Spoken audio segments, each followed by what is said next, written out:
नमस्कार, मी विशाल लाहोटी.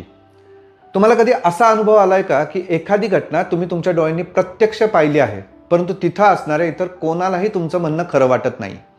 तुम्ही जे पाहिलं त्यातल्या व्यक्ती आणि घटना इतरांसमोर तुम्हाला सिद्धच करता येत नाही.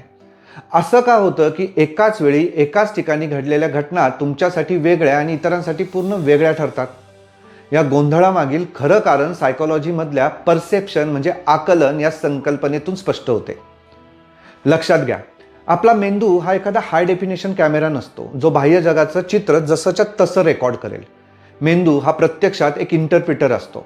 डोळ्यांमार्फत जी माहिती ग्रहण केली जाते त्यावर आपला मेंदू आपल्या भूतकाळातील अनुभव, आपल्या मनातील सबकॉन्शियस फिअर आणि सध्याची आपली मानसिक स्थिती यानुसार प्रक्रिया करतो. त्यामुळे एकाच घटनेकडे पाहताना प्रत्येक व्यक्तीचं परसेप्शन बदलू शकतं. याचं एक अगदी प्रॅक्टिकल आणि रोजच्या आयुष्यातलं उदाहरण घेऊया. समजा एका स्त्रीच्या मनात तिच्या नवऱ्याबद्दल असा संशय आहे की हा कोणती तरी महत्त्वाची गोष्ट तिच्यापासून लपवतोय. एक दिवस नवरा मोबाईलची स्क्रीन स्क्रोल करत असतो आणि अचानक ती त्याच्या समोर येते. तिला बघून नवरा मोबाईल बंद करतो. आता डोळ्यांनी पाहिलेली ही घटना तशी खूप साधी आहे की नवऱ्याने फोन बंद केला, पण तिच्या मेंदूने लावलेला अर्थ काय? माझ्या मनात असलेला संशय खरा आहे, हा माझ्यापासून नक्कीच काहीतरी लपवतोय. कदाचित नवऱ्याने केवळ तिचं येणं पाहून ती स्क्रीन बंद केली असेल, पण तिच्या मनातील इन्सिक्युरिटीमुळे तिच्या मेंदूने या साध्या कृतीचे इंटरप्रिटेशन थेट संशयाशी जोडलं. डोळ्यांना जे दिसलं ते सत्य नव्हते, तर मेंदूने आधीच ठरवलेला तो एक समज होता. याला सायकोलॉजीच्या भाषेत आपण कॉग्निटिव्ह डिस्टॉर्शन म्हणू शकतो. खरं सांगायचं तर आपण जगाकडे वस्तुनिष्ठपणे म्हणजे ऑब्जेक्टिव्हली कधी पाहतच नाही. आपण जगाकडे नेहमी आपल्या एका मानसिक चौकटीतूनच पाहत असतो.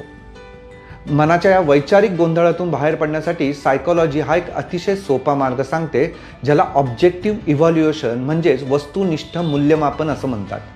जेव्हा जेव्हा एखादी घटना पाहून तुमच्या मनामध्ये एक्स्ट्रीम रिॲक्शन किंवा संशय निर्माण होईल तेव्हा क्षणभर स्वतःला थांबवा.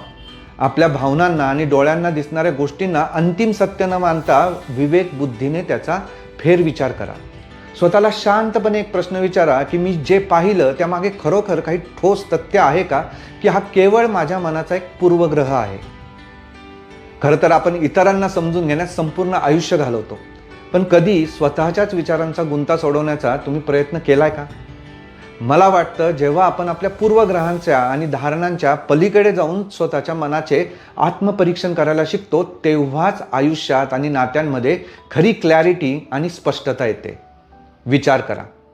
आणि तुमच्या बाबतीत असं कधी घडलंय का हे सुद्धा कॉमेंटमध्ये नक्की सांगा. धन्यवाद.